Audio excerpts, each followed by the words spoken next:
A cada semana que passa eu fico mais hypado com essa bodega. Afinal, eu já li o material original e tá melhorando tudo. E ao mesmo tempo eu fico puto porque o bagulho não tá oficialmente no Brasil. Então pra chegar aqui é uma desgraça, infelizmente. Mas que saco. Mas bem pessoal, hoje eu vou falar do episódio 3 de Undead Unluck. Teve muita coisa e olha que só adaptaram 2 capítulos nesse episódio, mas foi interessante. Adicionaram muita coisa nova e tiraram umas coisinhas e eu vou comparar em relação ao mangá, mas saiba que não foi nada muito absurdo ou sequer uma crítica, só umas coisinhas bem pequenas. E o episódio já começa bem diferente do mangá, porque no mangá logo em seguida a gente teria o Shen chegando na base da Union, teria apresentado uma nova personagem que será bem importante, e ele fala que ele só estava usando aquelas luvas para lidar com a Fuko, mas nesse exato momento quem deve estar cuidando deles é a Gina, ou Gina, sei lá, eu falo Gina pelo menos, mas deve ser pronunciar, sei lá como, ela é russa. Isso acabou não indo pro anime, mas rolou uma coisa diferente, que foi apresentar essa mesma personagem de uma forma totalmente diferente, mostrando ela logo de uma vez numa estação espacial enorme. E bem interessante essa cena, porque você nota algumas coisas, além dela estar observando a Andy.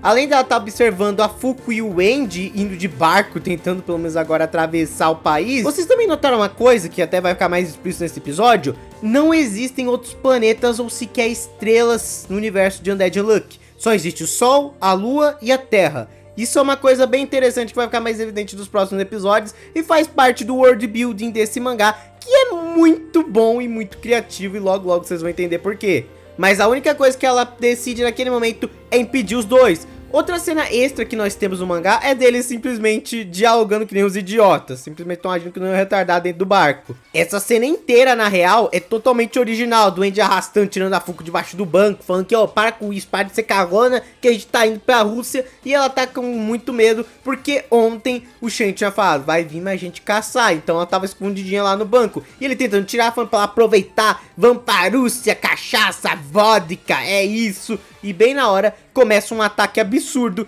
de caça, de míssil, de tudo que é tipo de coisa, tentando explodir eles. Isso é uma coisa interessante, porque no mangá já começa direto nesse ponto, a explosão, de destruição. Aqui, na verdade, tem todo um contexto antes. E ele não sabe muito sobre a Union nesse momento, mas ele acredita que pode ser um dos 3 Negators que ele conhece que podem estar por trás desse ataque. E ela se pergunta quem poderiam ser, e ele disse só pra ficar de olho nos emblemas. Todos os Negators da Union, pelo menos os 10, né, usam esse emblema. O que ele conhece é o Inquebrável, que a gente... Bem, o nome já dedura um pouquinho do poder dele, mas ele cria armas inquebráveis. Tanto que essa katana era dele, e o Andy roubou. O outro, ele não sabe qual é a habilidade, mas era um cientista maluco / engenheiro que fez tudo que é tipo de experimento com ele durante esses 50 anos. E que inclusive aí tem um pouquinho de raiva. E a terceira, e talvez a mais perigosa, uma garota com poder de barreiras. Na verdade ele nem sabe exatamente se é esse poder, mas ele chama dessa forma porque essa garota que conseguiu conter ele há 50 anos atrás.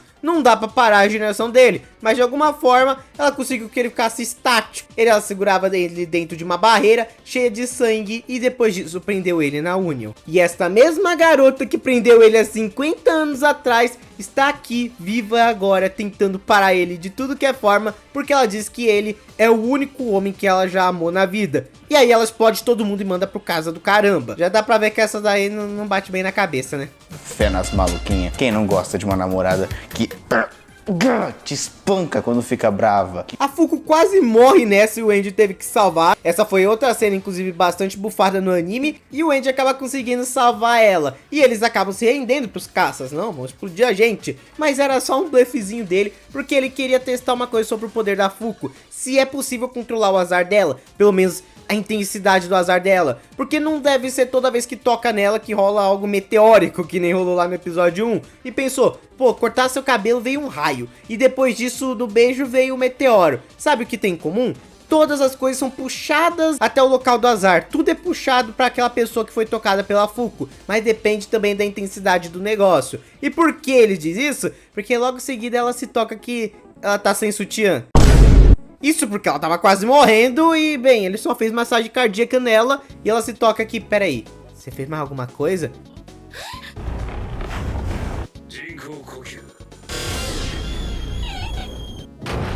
What the fuck? Simplesmente vem uma explosão marítima gigantesca que joga eles pra cima. O Andy obviamente não morre, mas eles conseguem chegar bem em cima do caça e com um golpe só ele acaba destruindo o cara do caça. Literalmente cortou a cabeça do cara ao meio. E eles aproveitam de toda a destruição da explosão da Fuko pra entrar no caça sem serem notados, tipo, pra fingir que é o piloto e que no caso teria destruído eles. E agora eles têm uma viagem só de ida pra Mãe Rússia. Não será minha vodka, será nossa vodka. E é bem legal que nessa cena também, além de extremamente bem animada, o Andy também usa um corte usando o próprio sangue dele, pelo menos o impulso do sangue dele, do mesmo jeito que ele usou pra criar um soco com propulsão e até usa pra voar em vários momentos do mangá. É bem interessante isso, ele usa o poder de imortalidade dele de várias formas diferentes. Undead Unlucky consegue fazer isso muito bem, enquanto eles estão discutindo lá que o objetivo deles não é vodka, etc. Vai mostrando mais do poder de cada um. A Fuko tem um poder que é claramente de um super vilão, uma coisa tipo tocar em você e morreu, e isso é muito interessante. São poderes bem estranhos e bem criativos. O do Andy é a imortalidade, que já é um poder mais comum, mas ele usa das formas mais loucas e diferentes possíveis, e isso é algo muito bom e que dá mais pontos pra essa obra. E agora, finalmente chegamos na Rússia, que incrivelmente só depois de um bom tempo eles se tocam, que é a Fuko e o Andy dentro do avião e tentam autodestruir o negócio. E eles escapam bem a tempo e o Andy ainda achou que ia conseguir cair em pé e rolar igual nas Olimpíadas. Mas antes de prosseguir, eu quero divulgar os membros do canal. Você achou que não ia ter? É óbvio que ia ter. Eles estão ajudando pra caramba. Lembrando que sendo membro do canal, você tem acesso a vídeos antecipadamente. Inclusive, estou liberando bastante vídeo antecipado. Inclusive, também uns vídeos exclusivos. Tudo lá, eu acho que já devo ter liberado um a essa altura do campeonato, se tudo tiver certo. Então, qualquer coisa, torne membro aí, que vai me ajudar muito também. E agora, voltando pro episódio, eles finalmente chegaram na Rússia, em um lugar bem específico também. O Lago Baikal é o lago de água doce mais profundo e mais claro e antigo do mundo. Inclusive tem gente que até mesmo quando olha pro horizonte, pensa que é o oceano, mas não, é um grande lago. Esse lugar é muito lindo, inclusive na vida real também. Chegando na Rússia, a Fuko até se pergunta: o que aconteceria se a gente encontrasse essa pessoa da Union e ela fosse uma boa pessoa? Nós íamos matar ela? Sim, caramba, o lugar vai ser meu, o plano não mudou não. Ele até pergunta pra Fuko se tem alguma comida que ela não gosta, e ela não gosta de wasabi, e até aí eu entendo, eu já experimentei sem querer essa merda e arde pra caramba. Então ele falou que tá de boa, pois no final das contas tem um restaurante incrível aqui de um velho amigo dele, ó, tem um prato maravilhoso e ele vai arranjar pra os dois. Então aproveita a Rússia que eu já volto, falou! E ela não consegue aproveitar bem a Rússia porque ela não conhece nada de russo, na real. Então faz sentido. Ou linguazinha complicada, né? É verdade. O máximo que ela acaba encontrando lá de interessante foi uma garota russa, mas que sabe falar japonês, que adora coisas do Japão, inclusive de acordo com ela, que tá na cara que é a Jena, sério, tá literalmente bem na cara. No início do episódio, mostra ela vendo o Andy mandando feliz aniversário pra ela dentro da cela, e tá escrito lá o nome dela em tudo, não tem como esconder, nem o autor tentou esconder da gente, na real. Mas o incrível é que mesmo com toda essa informação, ela não tenta atacar a Fuko, na verdade ela só chama pra desenhar junto com ela, e fica exibindo o seu uniforme japonês, porque ela diz que ama os uniformes japoneses, tanto que ela se veste um pouquinho, se você notar, com uma Gyaru japonesa, e ela usa gírias igual de Gyaru, tipo gíria de cria. A Gino também começa a conversar um pouco com a Fuko enquanto elas vão desenhando sobre mudança e não mudança no caso, e pergunta até qual ela prefere mais. A Gina já deixa bem claro que ela não gosta de mudança, ela gosta das coisas intactas, para que terceiros não vão mexer com ela. Ela gosta das coisas do jeito que elas são, por isso que ela gosta também de arte. A arte é algo imaculável, que sempre se mantém perpetuamente lá, não tem como ser alterada de certa forma. E esse papo é bem interessante, daqui a pouco vamos chegar lá. Mas é bem legal também nesse ponto, porque a Fuko meio que já mostra logo em seguida qual a opinião dela sobre isso. Porque quando ela vai mostrar o quadro dela, ela vê que tem estrelas. Lembrando, no universo de Undead Unlucky não existe estrelas e outros planetas. São coisas que elas deixam bem claras. Mas a Fuko coloca esses brilhos que ela nem sabe o que é exatamente, só pelo fato que ela achou tudo muito vazio, que seria mais interessante ter mais brilho para fazer companhia para a lua. Então já deixa bem claro que a Fuko gosta de mudança, ela não quer se manter a mesma coisa. Ela fala que de certa forma a vida dela tá pirada pra caramba, tem um maluco que fica peladão aí se cortando, explodindo os outros, e ela conhece ele já há 4 dias e não para mais. Você não quer que eu ligue pra polícia, proteção à mulher? Eu acho que seria bom pra você. Mas ela disse que esse pouco tempo que ela passou com ela foi bom demais, ela se sentiu bem de novo e fica feliz que uma pessoa como a Gina tenha ajudado ela a mudar, nem que seja um pouco, porque era uma coisa que ela precisava. E aí ela fica: Caraca, eu tô ficando velha mesmo, né? Tô me emocionando com as coisas tão boba.